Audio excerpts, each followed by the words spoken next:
बिस्मिल्लाहिर्रहमानिर्रहीम। अस्सलामु अलैकुम डियर स्टूडेंट्स।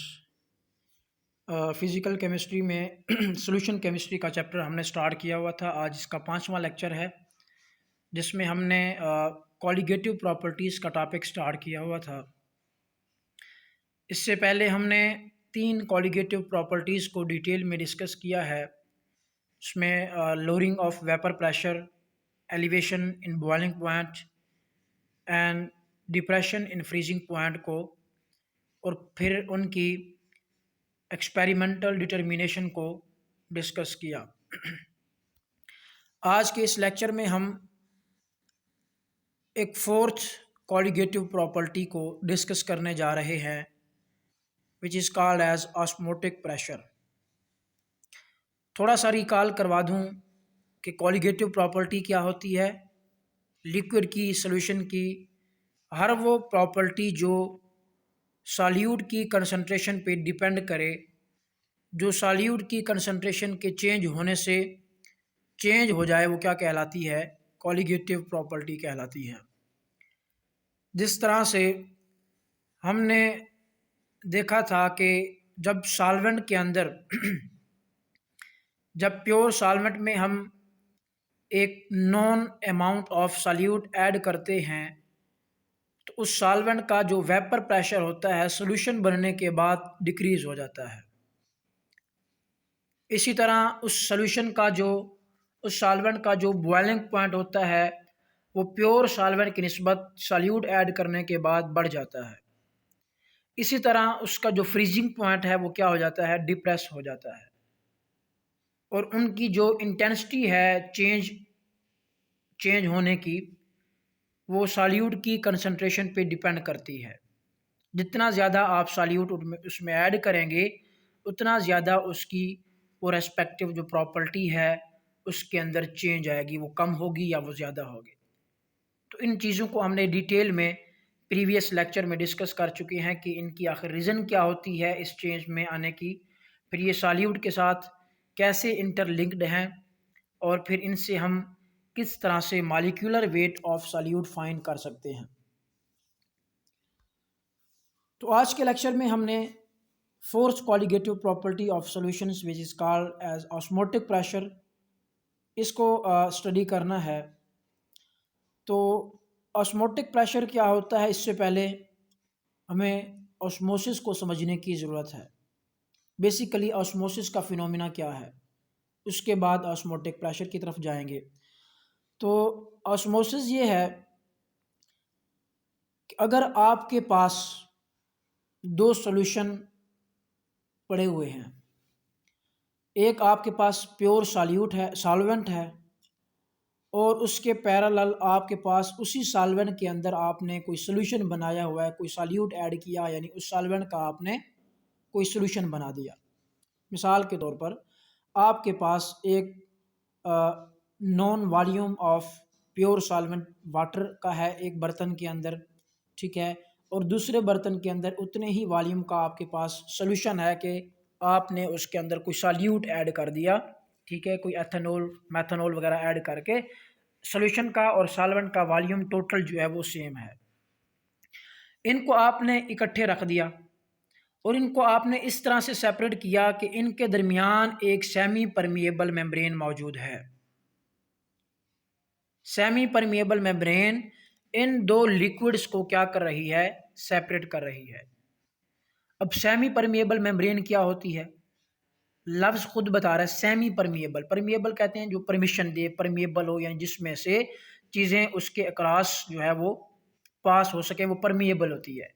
सेमी परमिएबल का ये मतलब, सेमी परमिएबल यानी नीम, आधी, सेलेक्टिव, यूं कह सकते हैं आप। यानी ये वो है, इसमें से चीज़ें पास तो हो सकती हैं लेकिन हर चीज़ पास नहीं हो सकती। सेमी परमिएबल मीन ये कुछ चीज़ों को तो अपने आप अंदर में से गुजरने की इजाज़त दे देती है, लेकिन कुछ चीज़ों को ये रोक लेती है। तो सेमी परमिएबल मेम्ब्रेन बेसिकली वो होती है जिसमें से सिर्फ सॉल्वेंट के मॉलिक्यूल्स पास हो सकें, बट सॉल्यूट के पार्टिकल्स उसमें से पास ना हो सकें। तो that membrane is called semi permeable membrane.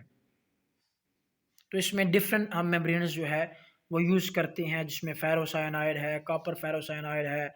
इस तरह से डिफरेंट मेम्ब्रेन्स जो है वो यूज़ की जाती हैं, different depending upon the nature of solvent and solute, उनका डिफरेंट साइज़ होता है। तो सेमी परमेबल मेम्ब्रेन का आपको कंसेप्ट क्लियर हो जाना चाहिए कि ये ऐसी मेम्ब्रेन होती है जिसमें से सिर्फ सॉल्वेंट के मॉलिक्यूल्स पास हो सकते हैं, सॉल्यूट के मॉलिक्यूल्स पास नहीं हो सकते। अच्छा जी, अब हमारे पास दो लिक्विड्स थे, एक में प्योर सॉल्वेंट था, दूसरे के अंदर उसी सॉल्वेंट के अंदर हमने सोल्यूशन बनाया हुआ था, दोनों का वॉल्यूम इक्वल था, उनके दरमियान एक सेमी परमेबल मेम्ब्रेन उनको सेपरेट कर रही थी। जब आप उनको आपस में रखेंगे, उनको अलाउ करेंगे। अब सेमी परमेबल मेम्ब्रेन है तो उसका मतलब क्या है कि सॉल्वेंट के मॉलिक्यूल्स तो पास हो सकते हैं। अब सॉल्वेंट दोनों लिक्विड्स में मौजूद है, सोल्यूशन में भी तो सॉल्वेंट के अंदर ही हमने सोल्यूशन बनाया ना, और प्योर सॉल्वेंट तो है ही सॉल्वेंट। तो दोनों तरफ से सॉल्वेंट जो है वो उनका क्या होगा, तबादला हो सकता है। सॉल्वेंट प्योर सॉल्वेंट से सोल्यूशन की तरफ भी जाएगा, सोल्यूशन से जो सोल्यूशन के अंदर सॉल्वेंट मौजूद है वो भी हमारे पास जो है वो प्योर सॉल्वेंट की तरफ जाएगा। लेकिन जो हमारे पास नेट एक्सचेंज ऑफ सॉल्वेंट होगा वो from dilute solution to concentrated solution होगा, मीन वो from pure solvent to solution होगा। क्यों? क्योंकि सॉल्वेंट की कंसंट्रेशन किस में ज़्यादा है, सॉल्वेंट ज़्यादा किस में मौजूद है। आपने टोटल हमने अगर 50-50 ml लिक्विड्स लिए थे तो प्योर सॉल्वेंट में 50 ml का सारा सॉल्वेंट है, जबकि जो सोल्यूशन है उसमें 50 में से 5 ml 10 ml कुछ तो सॉल्यूट भी होगा, सॉल्वेंट की मिकदार क्या है, कम है। तो एक्सचेंज दोनों तरफ से होता है, लेकिन जो ज़्यादा नेट एक्सचेंज हमारे पास आता है, और हम इसको यूं ही डिफाइन करते हैं ऑस्मोसिस के जो प्रोसेस है कि ये हमारे पास प्योर सॉल्वेंट से सॉल्यूशन की तरफ या डाइल्यूट सॉल्यूशन से कंसंट्रेटेड सॉल्यूशन की तरफ सॉल्वेंट के मॉलिक्यूल्स का एक्सचेंज होना, मूव करना, वाया सेमी परमिएबल पास होना, ये क्या कहलाता है जी, ये ऑस्मोसिस कहलाता है। तो होप सो आपको ऑस्मोसिस की समझ आ गई होगी कि ये प्रोसेस क्या होता है। इसको डिफाइन करते हैं, आपके पास इसकी डेफिनेशन लिखी है कि the flow of solvent through a semi permeable membrane from pure solvent to solution और from a dilute solution to concentrated solution is termed as osmosis. ठीक है, तो ये ऑस्मोसिस कहलाती है। आगे इसको फिर बताया गया, अभी मैंने जो बात की कि ये चीज़ क्लियर कर लें, सिर्फ प्योर सॉल्वेंट से सॉल्यूशन की तरफ सॉल्वेंट नहीं जाएगा, सॉल्यूशन वाली साइड में जो सॉल्वेंट है वो भी आएगा सॉल्वेंट की तरफ, लेकिन ज़्यादा चूंकि जो फ्लो होगा, जो ज़्यादा सॉल्वेंट की मूवमेंट होगी वो प्योर सॉल्वेंट से किस में होगी, सॉल्यूशन की तरफ होगी। ठीक है, तो ये डायग्राम में आपके पास जो है इस ऑस्मोसिस के प्रोसेस को शो किया गया है, जिसमें देखें आपके पास सेमी परमिएबल मेम्ब्रेन से सॉल्वेंट के मॉलिक्यूल्स का डाइल्यूट सॉल्यूशन से कंसंट्रेटेड सॉल्यूशन की तरफ एक्सचेंज होता है। ठीक है, और ये प्रोसेस तब तक जारी रहता है जब तक दोनों की जो सॉल्वेंट की कंसंट्रेशन है या दोनों की जो डाइल्यूशन का लेवल है वो बराबर ना हो जाए। जितना डाइल्यूट सॉल्वेंट था उतना डाइल्यूट जो है वो सॉल्यूशन हो जाता है, या जितना कंसंट्रेटेड सॉल्यूशन है। इन दोनों साइड्स की सेमी परमिएबल मेम्ब्रेन के अक्रॉस जो दो लिक्विड्स हैं, जब तक उनकी जो डाइल्यूशन है, उनकी जो कंसंट्रेशन है उसका लेवल बराबर नहीं हो जाता, तब तक ये प्रोसेस ऑस्मोसिस का चलता रहेगा। ठीक है जी, उसके बाद इक्विलिब्रियम, डायनामिक इक्विलिब्रियम की कंडीशन आ जाती है। ये है ऑस्मोसिस। हमने पढ़ना ऑस्मोटिक प्रेशर क्या होता है, लिक्विड की जो प्रॉपर्टी है वो ऑस्मोटिक प्रेशर की है। ऑस्मोसिस तो होगी। ऑस्मोटिक प्रेशर ये है, सिंपल वर्डिंग में इसको समझते हैं फिर इसको डिफाइन करेंगे, कि जैसे ही हमारा लिक्विड डाइल्यूट सॉल्यूशन से कंसंट्रेटेड सॉल्यूशन की तरफ सॉल्वेंट मूव करेगा, सॉल्वेंट के मॉलिक्यूल्स मूव करेंगे, तो आगे जो कंसंट्रेटेड सॉल्यूशन है उसके अंदर हाइड्रोस्टैटिक प्रेशर बिल्टअप होगा। इसके अगेंस्ट जो सॉल्वेंट है ये मूव कर रहा है प्योर सॉल्वेंट से सॉल्यूशन की तरफ, तो वो सॉल्यूशन इस सॉल्वेंट के मॉलिक्यूल्स जो आ रहे हैं इनको क्या करेंगे, रोकने की कोशिश करेंगे, यानी हाइड्रोस्टैटिक प्रेशर बिल्टअप होगा जो इस ऑस्मोसिस प्रेशर को, ऑस्मोसिस के फिनोमिना को, इसके प्रोसेस को कम करने की कोशिश करेगा।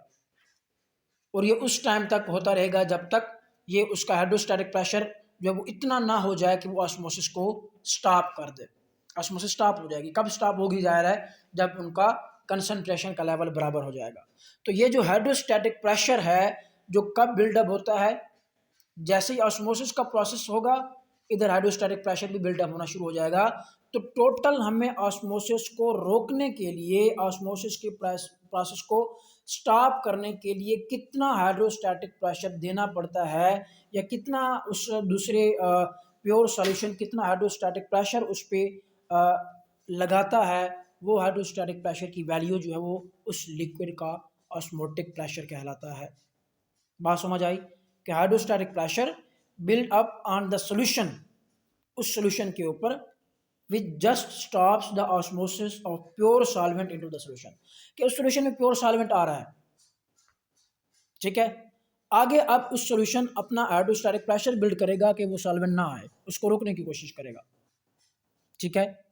हाथ पांव मारेगा, रोकेगा, तो एक वक्त आएगा वो उस ऑस्मोसिस को रोक लेगा, इतना उसका प्रेशर बिल्ड हो जाएगा। उस टाइम पे देखें कि जब इधर से ऑस्मोसिस का प्रोसेस जैसे ही स्टॉप होता है, आप उधर से सॉल्यूशन का हाइड्रोस्टैटिक प्रेशर को नोट करें, जो वैल्यू उसके प्रेशर की होगी वो उसका क्या कहलाता है? ऑस्मोटिक प्रेशर कहलाता है। दूसरी चीज, एक और भी ऑस्मोटिक प्रेशर हम यूं भी कह सकते हैं, सिर्फ हाइड्रोस्टैटिक प्रेशर ही ऑस्मोटिक प्रेशर नहीं है। अगर आप किसी तरह से सॉल्यूशन के ऊपर एक्सटर्नली प्रेशर एक्सर्ट करते हैं जिसकी वजह से आप उसके ऑस्मोसिस को स्टॉप कर देते हैं, तो एक्सटर्नल प्रेशर आप जितना प्रोवाइड करेंगे ऑस्मोसिस के प्रोसेस को स्टॉप करने के लिए, वो एक्सटर्नल प्रेशर भी आपका ऑस्मोटिक प्रेशर कहलाएगा। यानी इधर से ऑस्मोसिस का प्रोसेस हो रहा है, आप उसको स्टॉप करना चाह रहे हैं। आप इसको यूं समझ लें, आप रूम में एंटर होना चाहते हैं, ठीक है। आगे रूम जो है उसका डोर क्लोज है, उसके आगे कुछ चेयर रखी है या कोई बंदा है, ठीक है, उसने उसको पुश किया हुआ है, वो आपको नहीं आने दे रहा, आप अपना जोर लगाएंगे वो आपको नहीं आने देगा, ठीक है। तो अब आप दो लोग हैं, ठीक है, आप उसको पुश कर रहे हैं, आप उसमें एंटर होना चाह रहे हैं। आगे ये देखना है कि आपको एक एक करके लोग गुजर रहे हैं, वो बड़ी मुश्किल से उसको रोकने की कोशिश कर रहे हैं, लेकिन आप जो है थोड़ा सा डोर ओपन करके एक एक बंदा उसमें से गुजर रहा है, वो रोक नहीं पा रहा। लेकिन अगर वो कोई एक्सटर्नल प्रेशर या एक्सटर्नल को हेल्प लेकर या किसी तरह से वो इतना ज़ोर लगा के दरवाजे को बंद कर दे कि उसके बाद बाहर से किसी बंदे की एंट्री रूम में ना हो सके, तो जितना फोर्स, जितनी स्ट्रगल, जितनी उसको जो है वो पुश लगानी पड़ी डोर क्लोज करने के लिए, ताकि बाहर से लोगों का अंदर आना जो है वो बंद हो जाए, वो जो ताकत है उसकी, वो जो प्रेशर है वो क्या कहलाएगा? वो ऑस्मोटिक प्रेशर कहलाएगा इन केस ऑफ सोल्यूशन, ठीक है। कि वो इनकमिंग सॉल्वेंट, कितना प्रेशर बस आप लगाएं अंदर से सोल्यूशन की तरफ से कि इनकमिंग सॉल्वेंट के मॉलिक्यूल्स जो है उनका आना बंद हो जाए। तो होप सो आपको ऑस्मोसिस क्लियर हो गई होगी। उसके बाद ऑस्मोटिक प्रेशर हो गया। अब है नेक्स्ट, बिल्कुल सिंपल सी बात, ऑस्मोटिक प्रेशर को हम किस तरह से डिटरमाइन कर सकते हैं। जैसे प्रीवियस कॉलिगेटिव प्रॉपर्टीज़ को हमने जो है वो एक्सपेरिमेंटली फाइंड किया, तो इसका भी एक सिंपल सा मेथड है, फिफर्स मेथड, जिसके ज़रिए से हम ऑस्मोटिक प्रेशर को एक्सपेरिमेंटली फाइंड कर सकते हैं। 1877 में अपरेटस जो है इसको डिज़ाइन किया गया था ऑस्मोटिक प्रेशर को फाइंड करने के लिए। इसमें जो ऑपरेटस है इसके अंदर एक पोरस पॉट है, ठीक है, ऐसा एक बर्तन है जिसमें पोर्स हैं, जिसमें से पानी जो है यानी सेमी, उस पॉट की जो यानी वाल्स हैं उसको कॉपर फायरोसायनाइड मेम्ब्रेन उसके ऊपर डिपॉजिट की गई है। ये जो कॉपर फायरोसायनाइड मेम्ब्रेन है basically it act as a semi permeable membrane which allows only the solvent molecules to pass through it, ठीक है। पोर्स भी इसलिए उसमें रखे गए हैं कि सॉल्वेंट के मॉलिक्यूल्स उसमें से पास हो सकें, ठीक हो गया। और इसके ऊपर फिर ग्लास टॉप है, ठीक है, और इसके अंदर फिर एक मरकरी का मैनोमीटर भी इंसर्ट किया गया है जो प्रेशर को क्या करेगा? मेजर करेगा। एपरेटस आपके पास ये दिखाया गया है डायग्राम में, देखें ये एक फिफर्स एपरेटस है फॉर मेजरिंग ऑस्मोटिक प्रेशर। तो इसमें इसकी इंस्ट्रूमेंटेशन को दोबारा देखें, ये आपके पास ये नज़र आ रहा होगा, ठीक है। जो इनर आपके पास ये ग्रीन सा उसमें पोर्स टाइप ये चीज़ नज़र आ रही है, ठीक है, जिसके अंदर ये सोल्यूशन मौजूद है। ये सेमी परमिएबल मेम्ब्रेन है, कॉपर फायरस फेरोसाइनाइड की। इसके बाद देखिए ये पोरस स्पॉट है और उसके अंदर वो वाला सोल्यूशन हमने डालना है जिसका ऑस्मोटिक प्रेशर हमने क्या करना है, फाइंड करना है। अंदर वो सोल्यूशन है और उसके बाहर क्या है, वाटर है, यानी वो सॉल्वेंट है। ठीक है, बाहर हमने एक बीकर के अंदर सॉल्वेंट, प्योर सॉल्वेंट लेना है यानी वाटर लेना है और उस पोरस स्पॉट के अंदर हमने उस वाटर के अंदर बनाया हुआ सोल्यूशन डालना है। तो इसका मतलब यानी ज़ाहिर है ऑस्मोसिस का प्रोसेस तभी होगा, ऑस्मोटिक प्रेशर को हम तभी जो है वो स्टडी कर पाएंगे जब हम दो डिफरेंट कंसंट्रेशन के सॉल्यूशंस को इन कांटेक्ट लेकर आएँ। ठीक है, तो आपके पास, हमारे पास अब दो डिफरेंट कंसंट्रेशन के सॉल्यूशन है, एक प्योर वाटर है वेरी डाइल्यूट बाहर, दरमियान में सेमी परमिएबल मेम्ब्रेन और उसके बाद अंदर हमारे पास क्या है, सॉल्यूशन है। एक कंसंट्रेटेड होगा, एक डाइल्यूट सॉल्यूशन हो गया। अब देखेंगे कि सेमी परमिएबल मेम्ब्रेन से जब ऑस्मोसिस का प्रोसेस स्टार्ट होगा उसमें कितना फिर ऑस्मोटिक प्रेशर डेवलप होगा। वो साइड पे आप इधर देखेंगे मैनोमीटर लगा है, ये मैनोमीटर आपको उस हाइड्रोस्टैटिक प्रेशर की वैल्यू, ऑस्मोटिक प्रेशर की वैल्यू मेजर करके देगा। हमने क्या करना है, इस मैनोमीटर की रीडिंग को नोट करना है, जहां पे हाईएस्ट इसकी वैल्यू आएगी वो हमारा ऑस्मोटिक प्रेशर होगा। ठीक है जी, ये ऊपर सील्ड जो है इसमें से हम सॉल्यूशन को ऐड करते हैं, एंटर करते हैं, जिसका ऑस्मोटिक प्रेशर फाइंड करना है, फिर इसको बंद कर देते हैं। अब बात करते हैं इसकी वर्किंग की। प्रोसीजर क्या है ऑस्मोटिक प्रेशर को डिटरमाइन करने का, बिल्कुल आसान सा प्रोसीजर है। आपको अपरेटस शो किया गया है। इस अपरेटस के अंदर जो ऊपर मैंने आपको सील्ड, ग्लास सील्ड का कहा था, उसको ओपन करके वहाँ से हमने एक non volume of solution add करना है, फिर उसको बंद कर देना है ऊपर से। इस पॉट को, इस पोरस पार्ट को जिसके वाल्स पे कॉपर फेरोसायनाइड यानी सेमी परमिएबल मेम्ब्रेन भी मौजूद है, इसको फिर उठाकर आपने बीकर में एक डाल देना है, एक बीकर में रख देना है जिसके अंदर ऑलरेडी आपके पास प्योर वाटर मौजूद हो, यानी प्योर सॉल्वेंट मौजूद है एक कांस्टेंट टेम्परेचर पे। उस सॉल्वेंट का टेम्परेचर कांस 30 है, 40 है, जितना भी आप रखना रखें, लेकिन चेंज ना हो, बस वो 30 डिग्री है तो 30 डिग्री ही रहे। अब क्या होगा, देखें सेमी परमिएबल मेम्ब्रेन दरमियान में मौजूद है, बाहर उसके डाइल्यूट सॉल्यूशन वाटर है, अंदर उसके कंसंट्रेटेड सॉल्यूशन है। तो ज़ाहिर है सारी कंडीशंस यहाँ पे फुलफिल हो रही हैं, तो क्या होगा, ऑस्मोसिस का प्रोसेस स्टार्ट हो जाएगा। वाटर के मॉलिक्यूल्स प्योर सॉल्वेंट यानी वाटर के मॉलिक्यूल्स से सेमी परमिएबल मेम्ब्रेन से होते हुए किस में जाएंगे, सॉल्यूशन में जाएंगे और उसको डाइल्यूट करना स्टार्ट कर देंगे। ठीक है, अब उसकी डाइल्यूशन होगी, जैसे जैसे वाटर जो है सॉल्वेंट का molecules from outer side from dilute to concentrated inner porous part में एंटर होगा, तो इधर से क्या होगा, हाइड्रोस्टैटिक प्रेशर डेवलप होगा।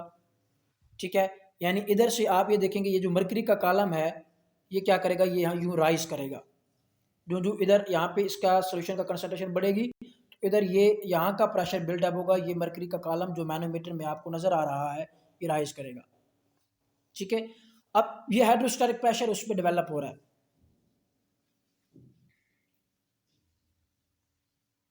ठीक हो गया।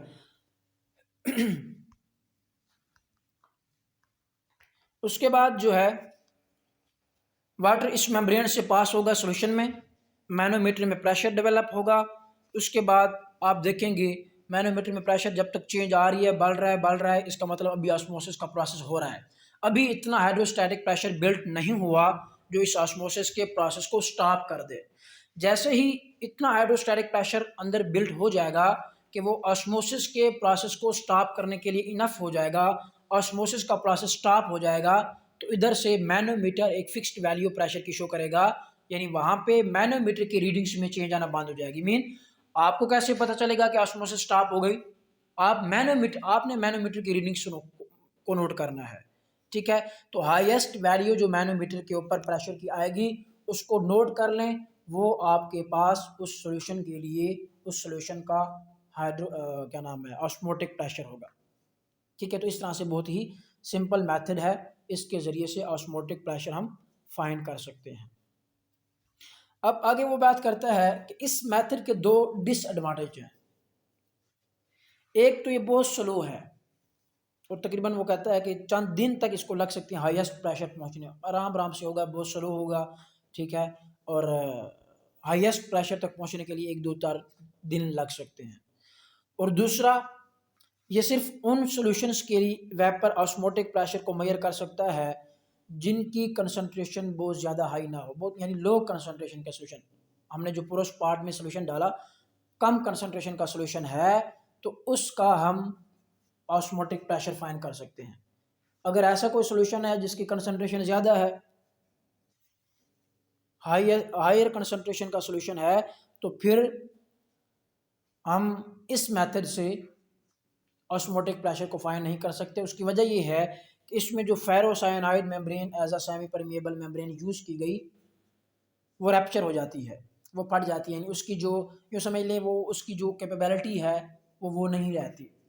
ठीक है, यानी एक किस्म की छाननी है ना, तो हर मकसद के लिए डिफरेंट किस्म की छाननी होती है। जिस तरह अगर चाय के लिए, बाकी चीज़ों के लिए, अब डिपेंड करता है कि उसका पोर साइज़ कितना हो, तो डिफरेंट ये चीज़ें आप यूज़ करते हैं। ठीक है, तो इसलिए यहाँ पे जब कंसंट्रेशन बहुत बढ़ जाती है, तो ये उसके अप्रोच से बात दूर हो जाती है इस फेरोसायनाइड मेम्ब्रेन से, कि उन सबको जो है वो पास होने दे।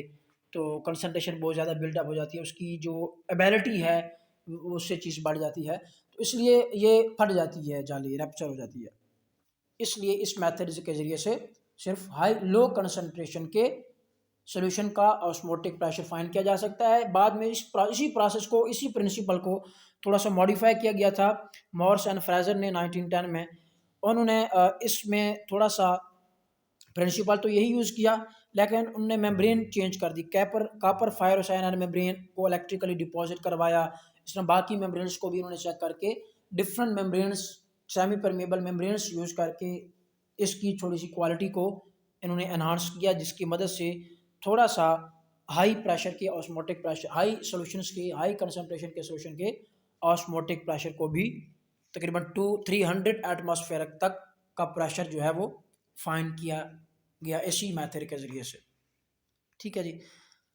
लास्ट में हर कॉलिगेटिव प्रॉपर्टी की तरह ऑस्मोटिक प्रेशर की मदद से भी हम जो हमारे पास अननोन सॉल्यूट होता है उसका मॉलिक्यूलर वेट फाइंड कर सकते हैं। तो उसका मॉलिक्यूलर, लेकिन इसमें एक बात है, जो पहले 3 कॉलिगेटिव प्रॉपर्टीज पढ़ी उनकी मदद से हम एग्जैक्ट मॉलिक्यूलर वेट सॉल्यूट का फाइंड कर सकते हैं। ठीक है, लेकिन ऑस्मोटिक प्रेशर मेजरमेंट जो है ये लेस एक्यूरेट होती हैं, और इससे इसको कैरी करना थोड़ा मुश्किल है, एग्जैक्ट वैल्यू फाइंड करना मुश्किल है, क्योंकि इसमें बाकी डिफरेंट फैक्टर्स आ जाते हैं, एक्सटर्नल प्रेशर की वैल्यू बात आ जाती है। ठीक है, तो इस वजह से इसकी जो रीडिंग्स आती हैं वो एक्यूरेट नहीं होती। मेन हम अगर गेस कर रहे होते हैं कि ऑस्मोटिक प्रेशर की वैल्यू 200 एटमॉस्फेयर आएगी, तो वो इससे फ्लक्चुएट कर सकती है, आगे पीछे कम ज़्यादा आ सकती है। फिर इस रीडिंग को जब हम अपनी कैलकुलेशंस में यूज़ करेंगे सॉल्यूट का मॉलिक्यूलर वेट फाइंड करने के लिए, तो ऑब्वियसली सॉल्यूट का मॉलिक्यूलर वेट भी ठीक जो है वो नहीं आएगा। ठीक है, तो इसलिए जो सिंपल सॉल्यूट मॉलिक्यूल्स हैं, सॉल्यूट पार्टिकल्स हैं, जो कॉमनली यूज़ होते हैं, उनका मॉलिक्यूलर वेट जो है ज़्यादा कम ही होता है ना, 40 ग्राम इतना, 160 ग्राम इतना, कुछ ज़्यादा नहीं होता। ठीक है, तो इनका मॉलिक्यूलर वेट हम अगर फाइंड करें इस मेथड के ज़रिए से तो ठीक से फाइंड नहीं कर सकेंगे, 1 2 4 5 का डिफरेंस आ जाएगा, तो जिससे हम एग्जैक्ट नहीं फाइंड कर सकते। ये मेथड ऑस्मोटिक प्रेशर का मॉलिक्यूलर वेट फाइंड करने के लिए तभी यूज़ होता है जब हमारे पास सॉल्यूट कोई पॉलीमर हो, क्योंकि पॉलीमर्स का मॉलिक्यूलर वेट बहुत ज़्यादा होता है। ठीक है, और वैसे भी पॉलीमर्स का हम एवरेज मॉलिक्यूलर वेट ही फाइंड करते होते हैं, एग्जैक्ट मॉलिक्यूलर वेट पॉलीमर्स का नहीं फाइंड किया जा सकता। तो एवरेज एक एस्टिमेशन ऑस्मोटिक प्रेशर दे देता है कि इस पॉलीमर का इतना मॉलिक्यूलर वेट था। ठीक है, तो ऑस्मोटिक, तो बात ये थोड़ा सा क्लियर कर लें कि ऑस्मोटिक प्रेशर की मदद से हम उन सॉल्यूट्स का मॉलिक्यूलर वेट फाइंड कर सकते हैं जिनका जो सॉल्यूट पॉलीमर्स, यानी पॉलीमर्स का जो बड़े बड़े, यानी जिस तरह प्रोटीन है, स्टार्च है, जिनका मॉलिक्यूलर वेट बहुत ज़्यादा हो, तो एक एस्टिमेशन हम फाइंड कर सकते हैं इनके मॉलिक्यूलर वेट के। कैसे फाइंड करेंगे? ऑस्मोटिक प्रेशर की वैल्यू हम इस फेफर्स मेथड के ज़रिए से या किसी भी मेथड से फाइंड कर लेंगे। सॉल्यूट का मॉलिक्यूलर वेट फाइंड करने के लिए फिर ये हमारे पास वाट ऑफ इक्वेशन है, इसकी मदद से हम फाइंड करेंगे। Pi V is equal to N R T N हमें पता है नंबर ऑफ मोल्स होते हैं, मोल्स किसके बराबर होते हैं, मैस ओवर मोलर मैस, ठीक है, या वेट ओवर मोलर मैस, तो डब्ल्यू ओवर एम के बराबर हम इसको लिख सकते हैं।